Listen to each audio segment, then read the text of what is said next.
I'll cause you no more sorrow. I'll just have a cup of coffee, then I'll go. I brought the money like the lawyer said to do.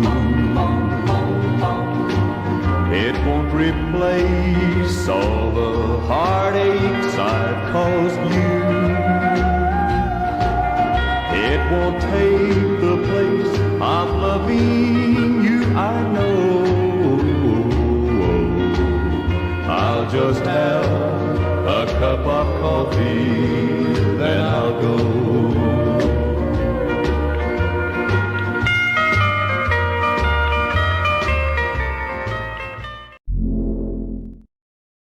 Good morning. Welcome back to the channel, Grand Colombia. Welcome to Coffee Time Live.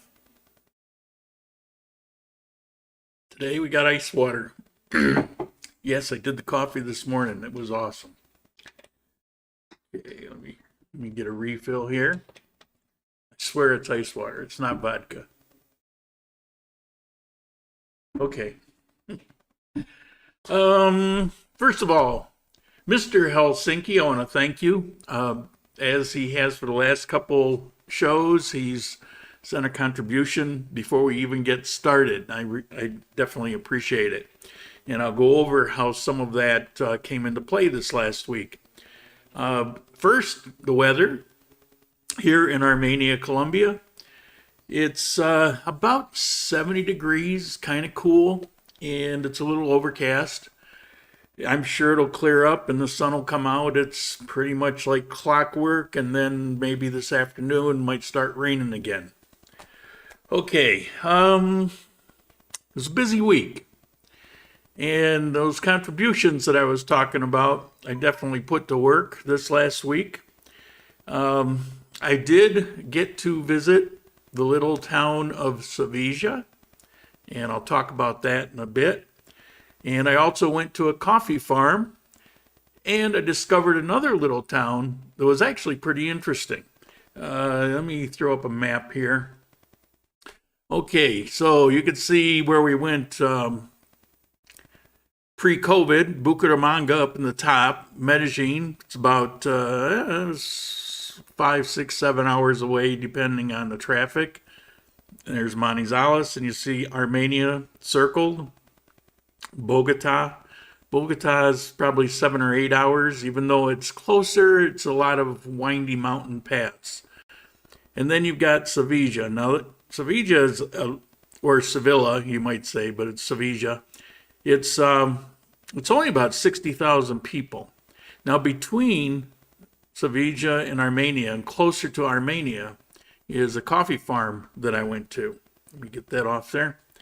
And it was pretty interesting because the coffee farm I had been to 4 years ago. As a matter of fact, there's a picture I took of a friend of mine, and that was 4 years ago. And if you were to see it today, which you will in the video upcoming when I get done editing it, you will see it's drastically changed. Let me quickly run down through the chats. Rob, good morning. Phil, good morning from LA. Rob from Florida. Robert from California, or cauliflower, or Kali. Could be Kali. Juka, thank you. Definitely appreciate it, from Helsinki. Jane, good morning. Icy 23 here. Okay. Mr. Burnell, good morning. Greetings from West Palm Bay, Florida. Stream Elements, interrupting in my chat again. Al, buenos dias, hermano. ¿Cómo está? I'm doing pretty good. And he's living over in my old building, which I miss tremendously. And I've come to the conclusion I really don't like this house. It's this house in particular. There's some really nice ones in this, but this one is just too run down, and things just keep happening. Camilo, Brazil, okay. I think I was bad-mouthing Brazil. No, I wasn't. I don't know. I've never been to Brazil. Mike, good morning. Another beautiful day in Armenia. How is it living down in the South, Mike? You're going to have to, we got to do an interview so that, I can tell people about your experience. I want to walk through your apartment. I know we've already talked about this, but for the channel, I'm going to be going to look at his apartment, and I think I'll drag down my big interview camera down there and do an interview about his experience of getting the place, and he's been living there a few weeks now, and see what he thinks. I think that'll be pretty interesting. Mike Carroll, hello from Canada. Dan, buenos dias from Ibagué. Definitely have to do the Ibagué. Okay, like Calarca. And Mike, good morning. Another beautiful what? We're repeating. Okay. All right, so I got through that. Now, the coffee farm. I'm going to show you a couple, and I won't. The one is about 2.5 minutes long, and I'm going to cut it off about halfway. But it's it could be a joke. I went to a coffee farm, and this is what I saw. Well, let me just show it.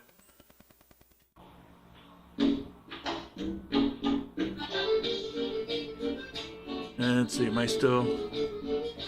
It's putting out some noise, and let me turn that down. Okay.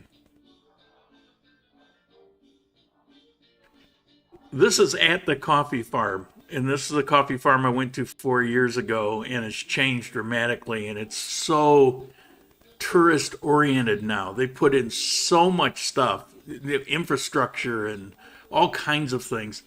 And this is there. Now, the coffee farm is Rekuka. This is Rekukita. It's the little farm, the tiny farm. And it's pretty cool because it's huge. If you saw in the beginning, I shot all the way down to the end. It's really big, and it's quite detailed.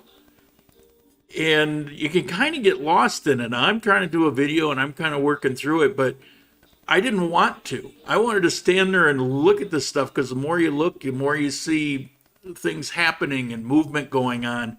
It was pretty fascinating, and it covers all aspects. It shows them here on the hill picking the coffee beans, and it's got a place where they're drying the beans and all of it. And very cool. And going there is almost worth the trip alone. I know, probably doesn't seem like much looking at it right here, but it was pretty awesome. So that was a pleasant surprise, and that wasn't there 4 years ago. The cost to enter is $32,000, I believe, per person, and it includes about a 3-hour tour. 3-hour tour. The weather's okay. Excuse me. It also includes a coffee break, of course, where they grind the coffee. They talk about it. They give you a little class on it. They talk about the altitude, the effect, all kinds of things. Everything you want to know about coffee, they have it. And they also include a lunch. So when you figure everything that they're doing, it's cheap. When I first heard the price, I was like, oh my God. But I was only there for an hour because I was on my way to Sevilla, and I only had that day. And you never know how things are going to go. So I said, I'll only be here for an hour. Well, I ended up being there for an hour and a half, but it was okay. Everything worked out. Let me see. Where is it? 32,000. Dos. Este va acá y 2 manillas. Con gusto. Gracias. Los chicos les ayudan a colocárselas, los chicos de traje. Los muchachos de traje se las ayudan a colocar. Hello, nice to meet you, Alejandro. Today I'm gonna be your guide.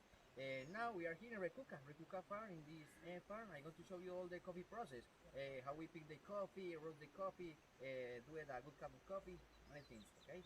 Okay. All the process, and also I can show you the plantain. The plantain is very important also for our country. In our region, we produce excellent coffee and excellent plantain. Remember that for you pick the beans, you only pick the red beans. For example, like this one. Look at this. Like that one. Look.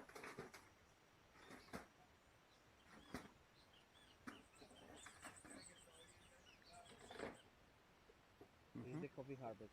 You only need to pick the red beans. Then you remove the skin. Look at this. Then you remove the skin. You see. And you want, you can taste. It's like a sweet. Yeah. The coffee has the natural sweet. If you want, you can wash, okay, for remove that part. But if you conserve, at the end, when you are going to prepare the coffee is going to be a little sweet, natural sweet, okay? That part. And in our farm, we don't waste anything. We use the same skin of the coffee like compost. Use the compost, we don't waste anything, okay? I think sometimes it's one of the best compost that there are because it's natural, the same skin of the farm.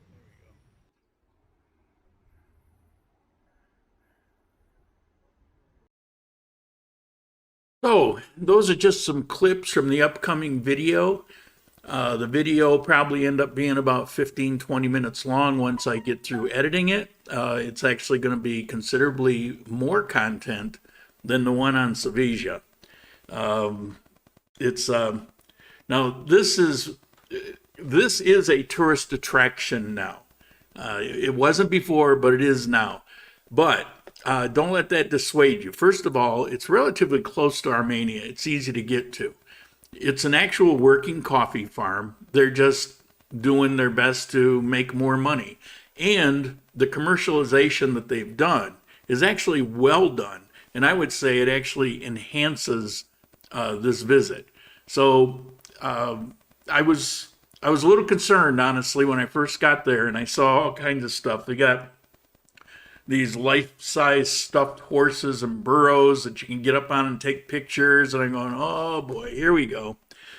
But as I scrutinize the place, it's really well done. They've gone around and they put placards up describing, certain aspects of what's going on. And I found it to be a real positive, a real asset. It's not a difficult walk, and I know that's a concern for a lot of people that message me. So it's something that you can definitely go through. Now, when I was there, there was a group of kids, probably about 10, 15 of them, and the guide that was taking these kids around with there was maybe 4 or 5 adults. I'm guessing it might have been a school trip or something. But the guide that was taking them around was like a Disney World guide. I mean, he's kind of getting them pumped up, and he's getting them to yell certain things. It was pretty cool. It was very interesting. A lot of energy, and I would definitely recommend it, tourist or not. I know tourist locations tend to be it's like a bad word. I want to get to the real thing, and I don't want to go where the tourists go. But this is the real thing. And also, I'll tell you, the touristy aspect of it is really designed for Colombians. So that's that. All right, what else we got? Well, a couple more here. Have you been to... Well, I'll get to Q&A later, but have you been to Cocora, Minca? Yeah. Favorite places?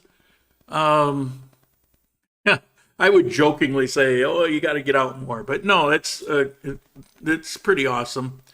It's hard to go anywhere in the coffee region and it not be breathtaking. It's just that way. It's just spectacular. Jane, tiny ship was lost. Yeah, not for the courage of the mini crew. I know minnow, but HD, thank you. I appreciate it. I'm already collecting for the next excursion, which is kind of secretive. It'll be about the similar cost, maybe a little bit more, but it's a spectacular place, and I can't wait to go there. Coleman, good morning from San Juan, Nicaragua. You're hanging out there for a while. Where do they sell their coffee? They sell it a couple. They sell it a couple ways, and I'll go over this in the video. But they do, and they talk about coffee seconds and coffee seconds here, and they show why. But it's lesser quality. It's the beans that float to the top and other aspects during production that goes commercially to coffee here in Colombia for Colombians. Now, that's not to say Colombians can get, I buy some of the best coffee Colombia has, and I buy it out of the supermarket. But Colombians, for the most part, mostly drink instant coffee. Yeah, I'm serious. And so it goes for that kind of stuff, or lesser grade coffee. And their better coffee is for export. I didn't ask what particular stores. I'm sure it's bagged up and sent, but honestly, I need to get going, and that tail end of it, which where that would have come up, I bypassed. But I can definitely find out for you. And as for the coffee there, he gave me a packet to bring home because I needed to get going. So he ground some up right there, and he gave me a package. It was enough for probably 2 cappuccinos or 2 espressos. So it's about 4 tablespoons. And I did one day before yesterday, and it was good. It's not as good as my favorite coffee, but it was really good, and it was better than a lot of them that I've had that are considered to be very good coffees. So I would put it as a B+ to an A as a grade, where my favorite coffee I say is an A+. Cafe Candio, depending on what it is, and a lot of this is subjective to do with taste, whether you like more bitter, more acid, but Candio, I would say, is like from B to A. Juan Valdez makes, I know we joke about it, but it's actually some of the best coffee. Not my favorite, but pretty close to it, and I would say I would rate that anywhere from a C to an A, but enough of that. It's very speculative. Morning from Houston, Mark. Hope to settle in the coffee region next year. I'm considering the 4 main cities. Your channel has been an enormous benefit. Keep up the good work. Thank you. I appreciate that. I get that a lot, and I take it to heart. It's so much of what keeps it going, because some of you know, as a matter of fact, I've got somebody that's coming to visit in March, and she's coming with her family. She's been watching my videos, I think, since the very beginning, and she's been contributing to the channel every single month for about 5 years. And I'm really excited to meet up with her and her family, thank her, because that's a big commitment that she did, and it's greatly appreciated. Is Cartagena worth visiting, or skip and go to Medellin? Cartagena is definitely worth visiting. It's not my kind of place, and I don't care if I ever return. However, as you regulars know, I love history, and Cartagena is full of history. But for me, once you go through the fort and related things from hundreds of years ago, that's where it loses it for me. I don't care about the beach. It's too hot anyway. It is a hot humid place, an inordinate amount of poverty, especially you get a few blocks back away from the beach. It's just not for me, but absolutely you should visit. If you're in Colombia, it would be high on the list. San Andreas, spectacular place. One day I'll go back. Medellin, definite place to visit. For me, a long weekend is good enough, but because I don't like the pollution and the traffic, and it's become so commercialized, it's actually changed how people are there. Not everybody. I mean, this is stereotyping, but definitely Medellin is a pretty amazing city. Of course, Cartagena is worth visiting. Absolutely. Best coffee I had was in Finlandia and Honda. That's between Manizales and Bogota. And I'm not going to go off out of here, but I had one of the most interesting moments on a bus that stopped in Honda one time. They always do, but this particular one. And it was kind of we were there for about an hour and a half.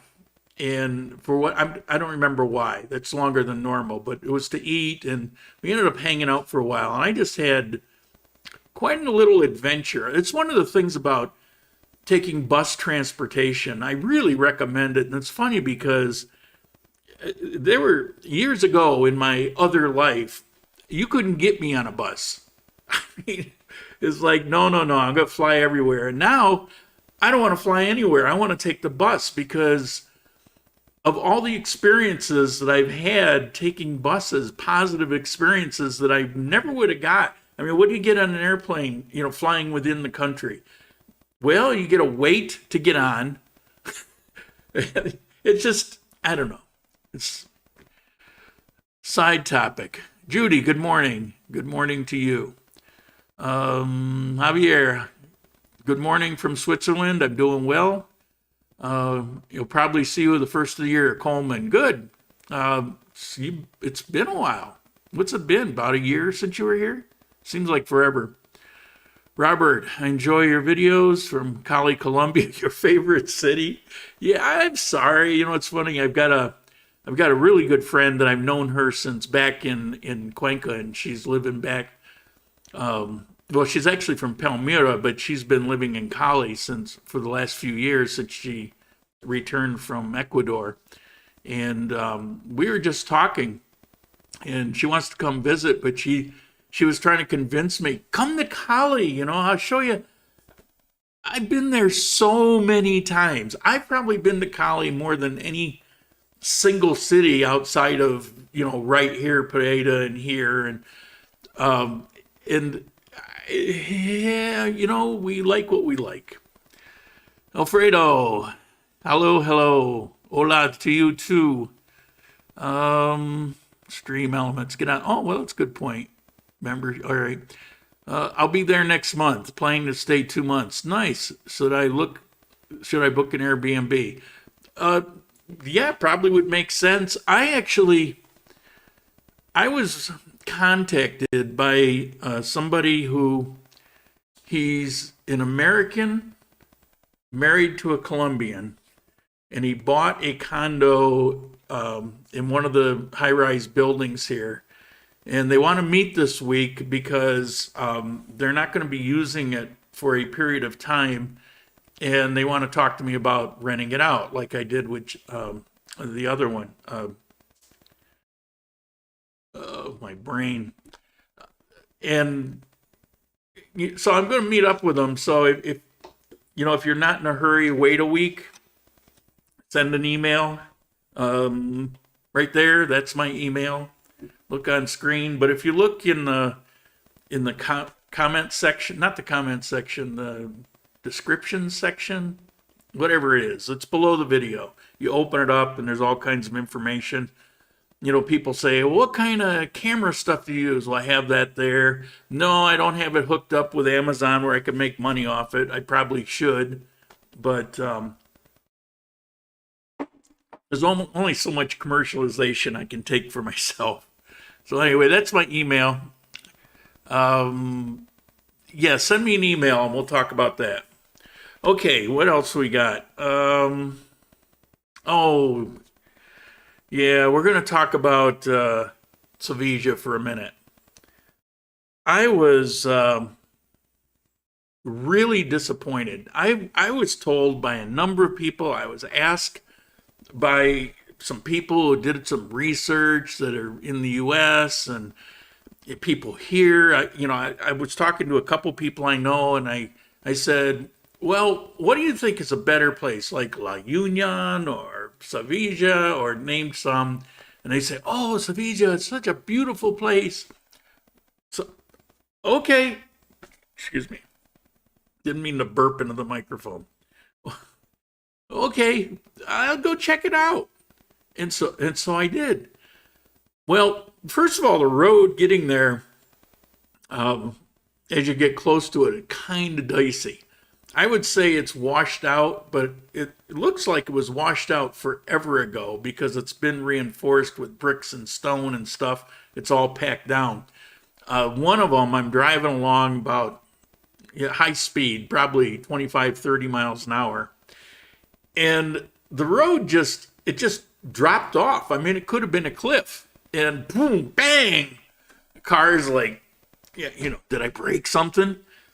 And then you come up the other side. But the way it is, you're pulling up to it, you see the road of the other side, but you don't see that break, which is probably about a 30-foot canyon. So yeah, there was that. Driving into Sevilla was as always was pretty spectacular. Now this is actually also considered coffee region. Their big product is coffee. They have self-proclaimed that they're the coffee capital of the world. So when you go in, you have this sign, and it's funny, I think Manizales has, and I prefer to think Armenia is, but there's a good argument for Manizales too. But it's definitely between Manizales and Armenia, or Quindío in general. And Sevilla, I don't know. And I didn't have any coffee when I was there. So I went on a walk-in tour. First, I went to Central, found a place to park about 2 blocks away, and went walking around. And it'd been raining all morning. It was really dark, overcast, kind of forebode. I'll show you in a minute. I got a couple clips. And then I went to lunch, place called Nachos. Didn't have nachos. I got lasagna. The kitchen smelled really good. So I get this lasagna. Well, it's packed full of ground meat and chicken, but the sauce was, I would say the best I could say about it is, we'll call it a bechamel sauce. Had a couple flat lasagna noodles in it, and the top was packed with cheese. And I mean, it wasn't bad, but it's nothing I would call lasagna. But let me show you those clips. You tell me how exciting this looks. But I do have a video that I'm working on editing, and probably a week or so that'll be up.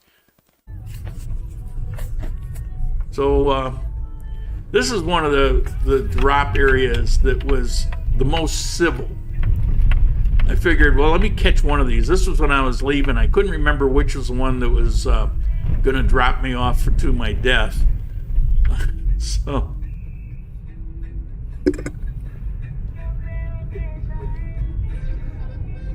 what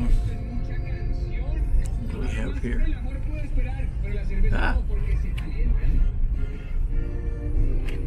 That view is kind of spectacular. That's leaving, and right down there is Caicedonia, which I want to talk about in a bit.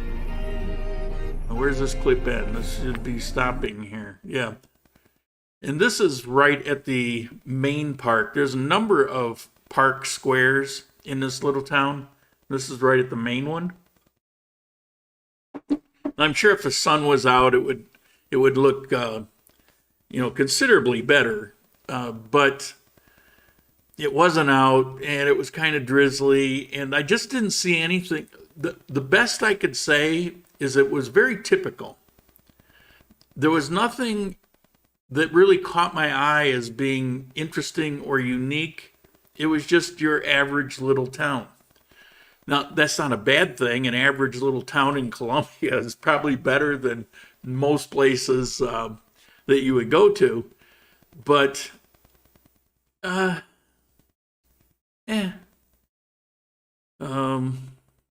So there's that. However, going there, I had to go through this town called Caicedonia. And that road is actually, it's called Calarca Caicedonia Road. And that place really piqued my interest. When I came back, I looked around a little bit. That's a pretty cool place. I want to go back sometime. It's closer to home. It's much easier to go to, much more inexpensive. I'll probably just take a bus to that one. And I really want to walk around that place because there was a lot that I saw really piqued my interest, really fascinating. So that'll, maybe later this month. There's that. Okay. Now, what do we got? Who else wants to hear play guitar? Oh, no, I don't play enough. I'm recently trying to play a little more. But I mean, years ago, I played a lot. I played in a band and like that. And then I traveled around the world and I had a guitar and I would play all the time. But then, it kind of gets put over here and your life is busy and next thing you know, you realize you haven't played for 8 years and you pick it up and it's like somehow the guitar isn't doing what it's supposed to be doing, And so, in Ecuador, I started playing again, but I haven't until just the last handful of weeks. And I've been trying to work it out. My fingers hurt, which once you've been playing for a little bit, they don't, but they not bad. Fortunately, I have decent guitars, but a little sore. So no, nothing like that. Okay, so I was asked about meat, and well, can you get good Colombian meat? And what I had said before was the problem with the Colombian meat is they don't really have a grading system like in the U.S. So you can get, choice, select, choice, or prime like that. And so the thing with the Colombian beef is it's kind of hit and miss. And a lot of the good beef you're not going to find in the supermarkets or the stores. You kind of have to know where to go and get it. In the bigger cities, you'll have some butchers that will have a broader line because there's more of a market for the better stuff. So well, how can I get Colombian beef and try it, but not be disappointed by, some of the, it has no marbling, just not a very good cut. And so I realized I'd never talked about this before, but you can have it delivered to your door. Let me, where is it? I think I labeled it meat. Here we go. This is a website, and these people are actually in Medellin. I think there's a couple in Medellin. There's a couple in Bogota, and what's that place in the U.S.? Of course, the steaks that they send are kind of crappy and overpriced, but this meat is good quality. The pictures you're seeing are actually what it actually looks like. That was a sirloin. Somewhere here. There's one. No, that's not it. Here we go. You got a T-bone tomahawk, which is a ribeye, New York strip. You can get a rib roast, and you order it, and the shipping cost is 3,000 pesos. So what's that? 62 cents or something? whether you ship one steak or 4 steaks or whatever. And the price, okay, if you get their highest quality, I think they're most expensive for 500 grams or about a pound is the T-bone. I think that's their most expensive. So you get a 1 pound T-bone steak, and that's 24,000 pesos. Somebody do the math on that for me. Exchange right now is 3,900. So somebody do that math and put it on there. The ribeye is 23,000 pesos. Delivered to your door, and it's the high quality Colombian beef. So that's how you can get that. And I apologize, I've never mentioned that before. I don't know. After a while, you start to take basic things for granted. Now, I showed you the better cuts, but you can get short ribs or you name it, you can get it. And beyond that, well, let me put it up here. You see here, you got pork, chicken, and cold cuts that they make themselves. So you can buy. It's a butcher shop, and you can buy their cold cuts, chickens, pork, beef, pork and chicken. It's just too easy to get great quality everywhere here, on every street corner. It's the beef that's kind of difficult. As a matter of fact, if I go to the supermarket and if I want a really good ribeye, which I want every few months, then I probably want to get an Angus from the U.S. and it's always really good quality. Okay, did you post somewhere your new place? I want to see it. How much is it? Actually, I did a video on it. I did a video of the move. I did a video of the place. I've talked about it a whole bunch of times. Libby, I'm surprised. You must have been traveling during that time. I'm overpaying, and I'm kind of ashamed, and I wish I didn't. It's actually really kind of put a hurt on me. This definitely brought home the limits. On the other hand, when I do have guests come, when you guys come and you rent me out my place for 3 days, it's made that a lot better. You know, the guests have a much bigger bedroom, and their private bath is right outside their door. I've got the studio, and I still have an extra bedroom plus my bedroom, so that part is good. If this were one of the nicer ones here, not so run down, I'd be a lot happier with it. But I'm not, and I'm paying 1.4 million pesos. So I don't even know what that is in dollars. I think it's over $300. I think it's probably 350 or something. More than I can afford. The 1.1 was really where I should be or less. But that's me. 32,000 pesos Colombian is $8. No, but I was asking about 24,000 pesos. Unless that's what you meant to type.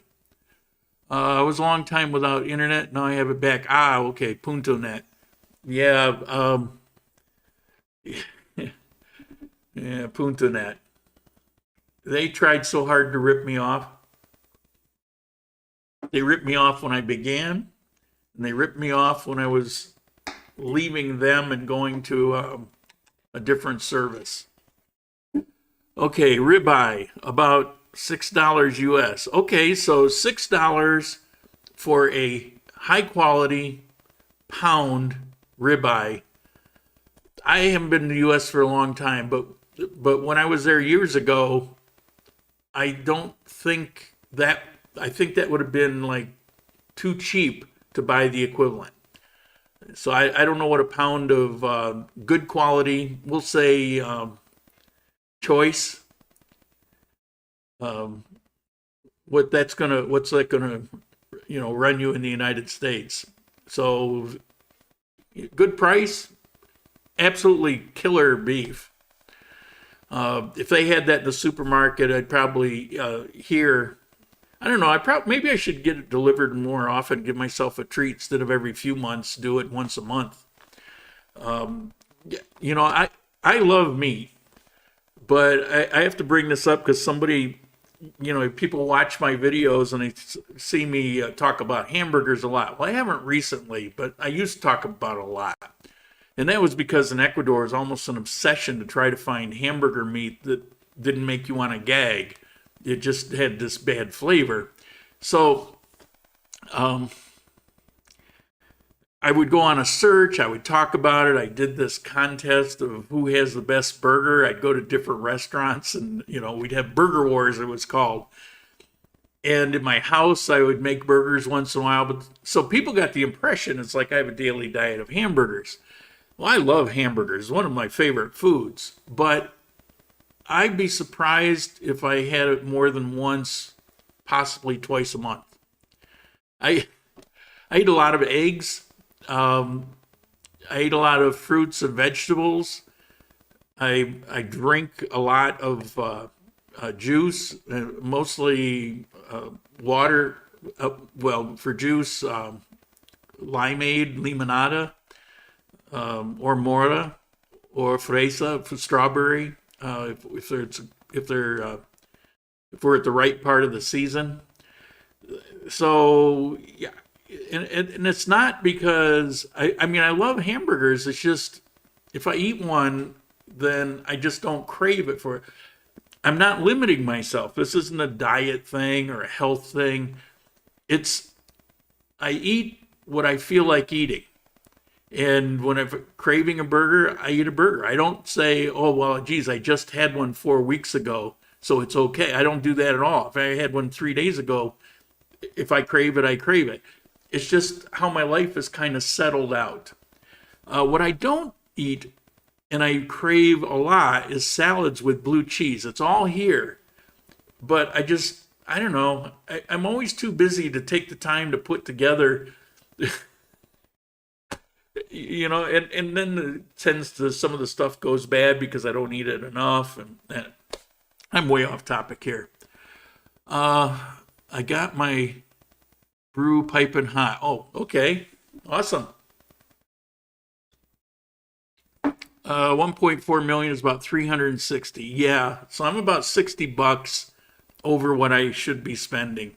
Now, when clients do come here, that part of it covers the cost and has to cover it for the next period of time, which it did, but I haven't had any new clients in a little while. So this time around, I had to dip into my own pocket and I'm going, oh crap.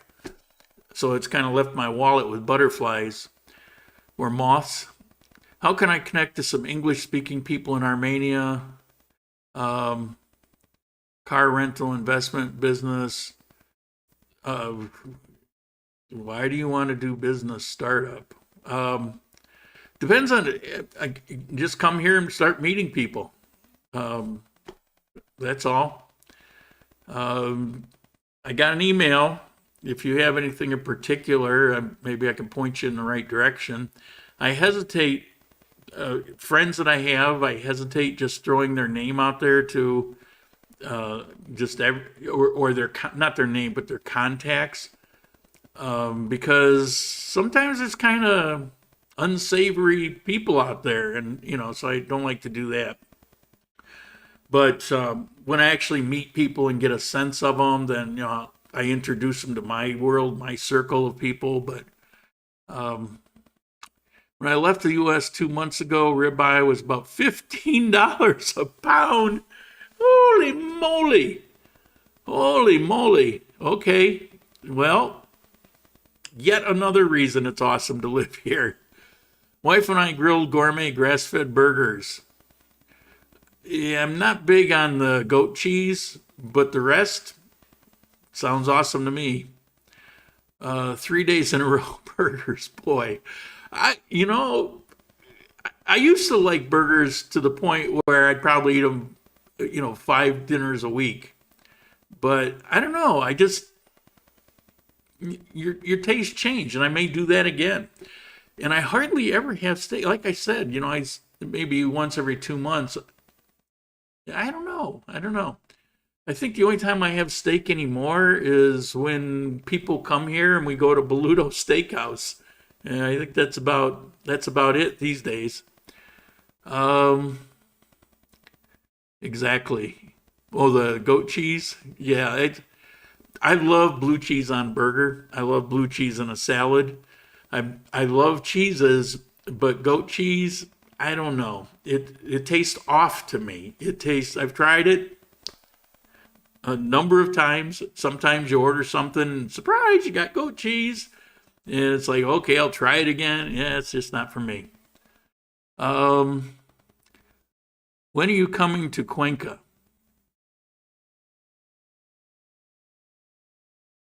I don't know.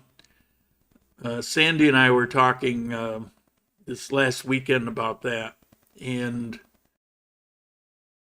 all right, to be perfectly honest, I can't afford to go. It's an expense I just can't take on right now. Even though if I take a bus and go there and come back, it's just kind of complicated. I really want to get back there. My favorite time would be to go during the Christmas season because they really do it up. I'll say one thing for Cuenca is they know how to put up a spectacular Christmas. It's more spectacular than here. They put a lot more. Well, see there they do government, and the government pays for all that stuff, and so they kind of go all out. Here it's all done by local businesses, and so there are places to go. Like you can go to Parque de la Vida. I've done a couple Christmases there already, and it's pretty amazing. But it's not like in Cuenca where it kind of blankets most of the city, it seems, or at least all of the El Centro area. So I'd love to go back for that. It's a fun time.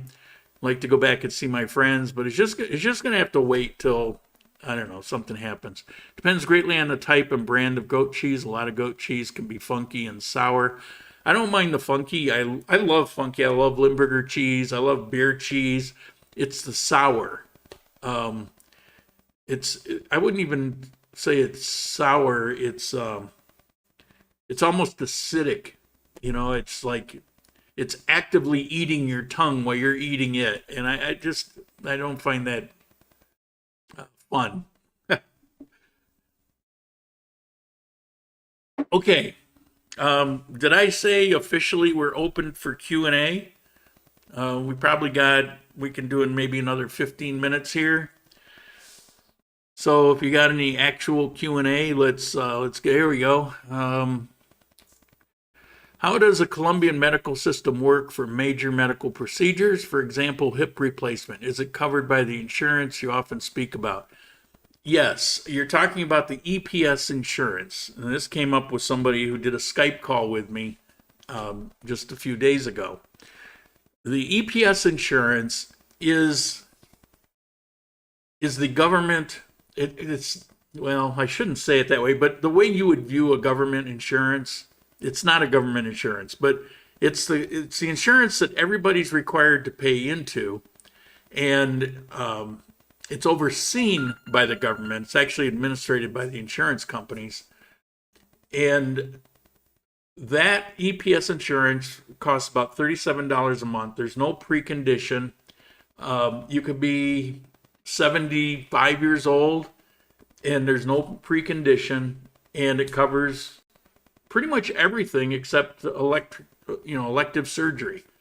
So if you've got, if you're here, I don't know your age, but let's say you're 75 and your wife is 73 and you decide you want to give her big boobies, not going to pay for it. So elective surgery isn't there, but they don't cut corners on the actual cost. So like a hip replacement, that's not elective surgery. You would just make an appointment with your doctor and she would make all the well, I have a she, so I say she. she will make all the arrangements, and you'll go in and get it done. That's it. You might have a couple dollar copay, maybe. Now, there are add-ons that you can get if, depending on the company and the situation, you have to be below 65 or below 62 years old. Now, Sura, for example, they've got 3 levels of add-ons. And the add-ons will do things like eliminate copays altogether, which isn't a big deal because they're already so cheap. It'll do things like, instead of a shared room, it'll give you a private room. Or as you go up the tiers, maybe you get a private room with a TV. Things like that, which are, in this day of cell phones and tablets, is it really even necessary? Because you're going to have Wi-Fi anyway. But you have certain add-ons. Now, I've looked at these, and the first one, the second one looks like it would be worth doing, and it would make your health care in total about $60 some. And then the highest level, it seems like a waste. The increment that it goes up just doesn't seem to have the value there. But if you're not below 65 or 62, you can't get it anyway. You get the EPS. So how does it work? It's real simple. I mean, you go online, you make an appointment with your doctor. You go in, say, doctor, here's the deal, and they make the provisions, and then you show up when it's time to do it.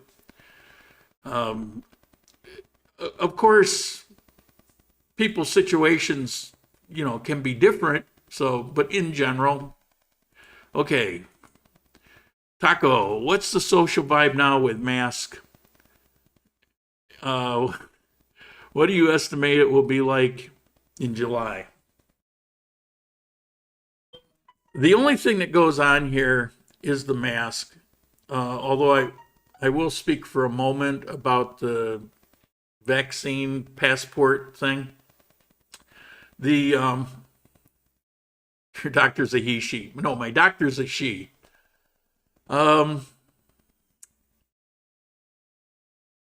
Pretty much everybody here knows that the masks are a farce. I've talked to 2 nurses, one that works in the COVID. Well, you can't really call it the COVID ward, but it's a ward where COVID patients go. We only ever have a couple. Most of the time it's empty. But she's like an emergency, but she's one of the nurses at work where they would put COVID patients. She says they're a farce. When you're walking around, everybody's got the mask down on their chin. They're really just kind of chin supports for people here. However, it's a requirement, and people here are relatively dutiful. They used to be, and some people still are, they used to be kind of fanatical about it on their own. It's just gotten to the point where there's so much information out there now. Even when you have reports that come through the official health networks talking about there's no benefit to it, people, they start to hear that and know it's coming from actual reliable sources. And we were talking about that when I went to the coffee farm. It's like the only people that wore them was a woman. There was a woman that was sitting there in hospital whites, and she was asking, she had a laptop there, and she was asking about your vaccine status. Well, it's,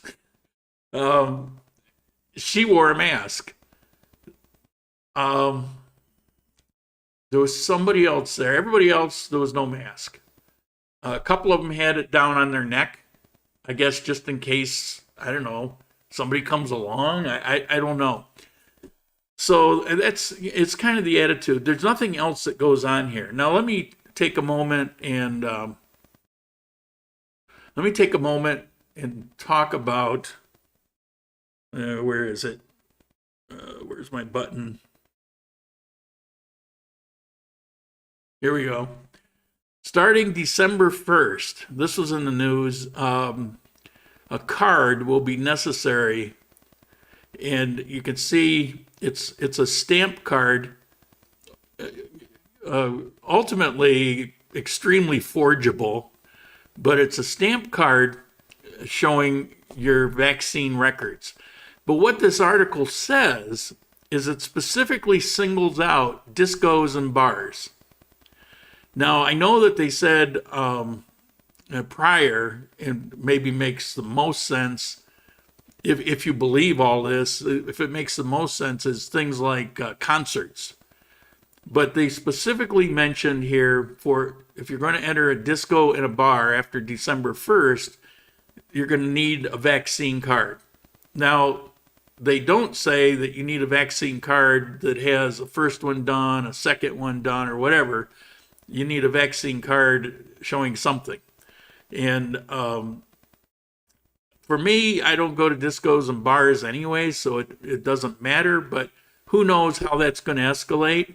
And I haven't figured out what I'm going to do. I'm not, as I talked before, I'm not afraid of the vaccine actually. And I researched to the point where I'm fine. The problem is for me is I've got the natural antibodies, which by all accounts, including the CDC, is superior to a vaccine. So if I've got the natural antibodies, then why bother? What about restaurants? They don't mention restaurants at all. But nobody knows how this is going to shake out. I'm not sure what I'm going to do. But I wanted to show you that because I know you'd be interested in it. This passport thing is not for travel or anything. It's only for going into a place where there's a lot of people, like concerts.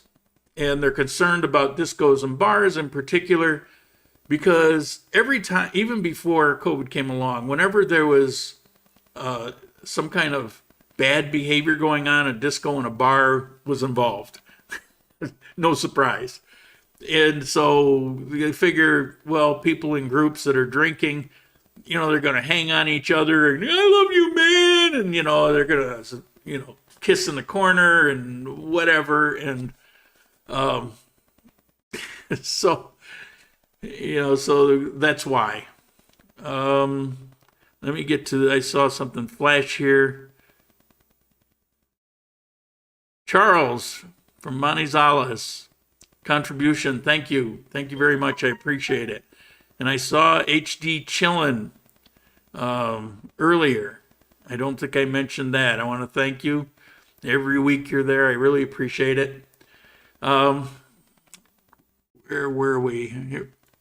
Otherwise, people need to just admit they want to keep them as a fashion statement forever. I saw an interesting one, and it was on, I forget where it was. There were people commenting, and somebody there said, well, I have to be honest with you. I wear it. She lives in a cold climate. I wear it because it keeps my face warm. Make sense? What about restaurants? Tell that to Eric Clapton.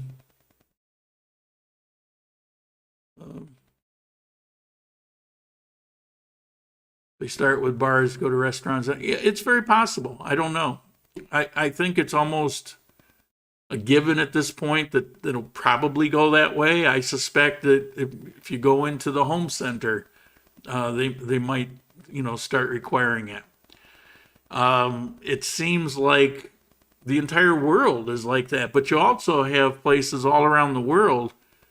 I don't know how I got on it, but somehow I'm subscribed. Every time there's a 30, 40-second clip showing a country with its riots and protests over vaccine passport mandates, and I'm seeing countries like, I forgot that country even existed. So it's not just Australia and France and like that. It's like the world is erupting over this particular topic. And I think that's a real fine line here in Colombia at some point. People are going to get PO'd about something, and it's just going to pile on.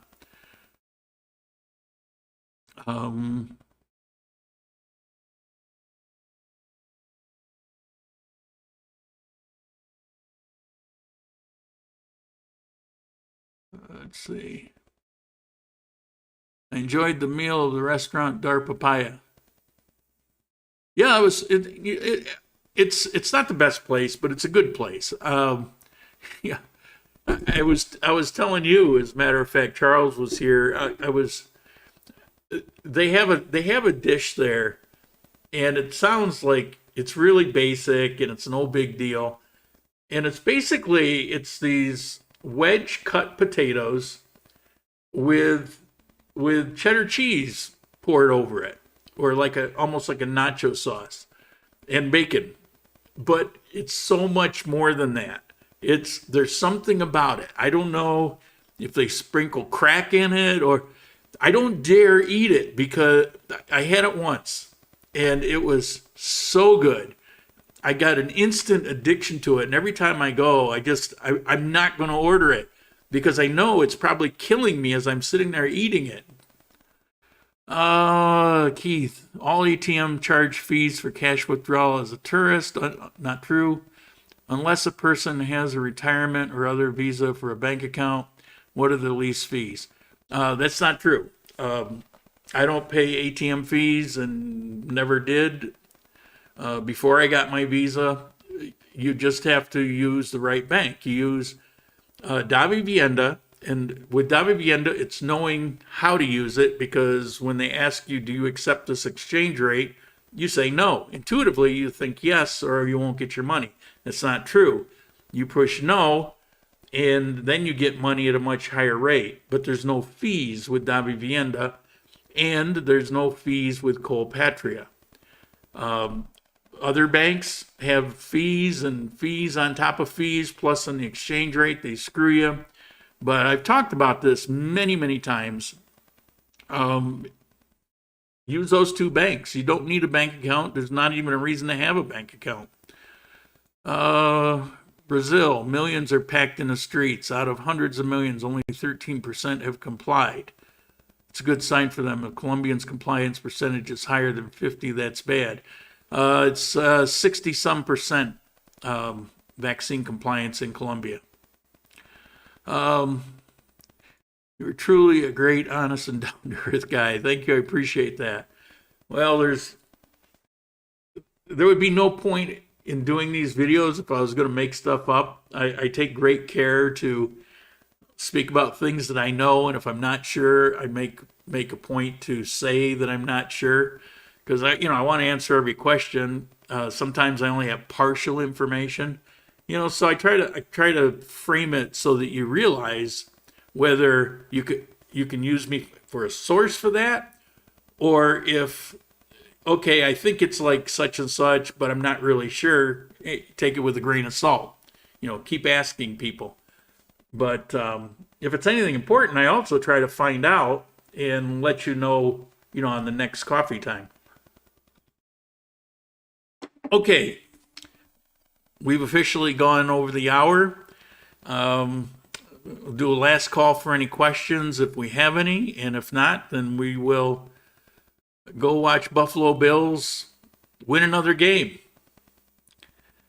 or make myself some lunch and then watch it. I can't even have a beer. I haven't bought any beer. I like to have beer in the refrigerator. In 1 month, I probably drink 2 or 3 beers. Yeah, I'm shedding light on these things because I keep getting feedback about impressions people have of, they imagine the kind of life that I live. Like when I watch a game, I probably pop 2 or 3 beers. No, I usually don't even remember that I have it when I have it. And it just sits there for long. But I do love a cold beer once in a while. So again, thank you, Charles. Thank you, Mr. Helsinki Yuka, for your contribution. Hdchillin, I want to thank you. I see there's a couple new subscribers, which is surprising because YouTube they've taken me from about 100 people a month, new subscribers, for about a 4-year period. It was pretty consistent, down to I'm not even at 20 a month because they're hiding my channel.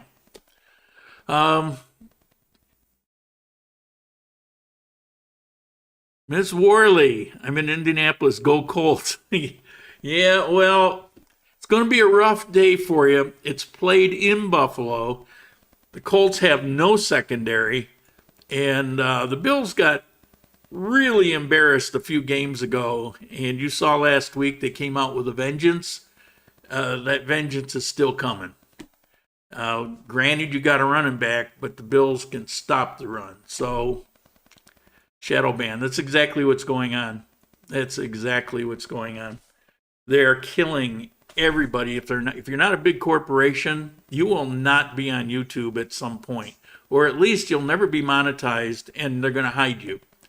It's sad, but it's true. Yeah, no money from YouTube. All right, I guess that's it. So I don't know what you're going to do for the rest of your day, but I hope your day is good as mine. I've said this a number of times recently. I wake up every single day happy, grateful that I'm here. I love being here. Even though I loved my life in Ecuador, I didn't say that. I don't know. Probably the only other time in my life I felt that way much of the time was I really had I lived 3 years in Japan, and there was a lot I really loved about that. But here, every day, I wake up and say, man, why didn't I do this before?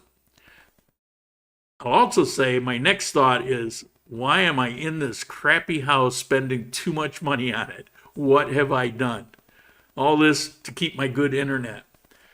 Okay, have a good week. Farewell. And see you next week.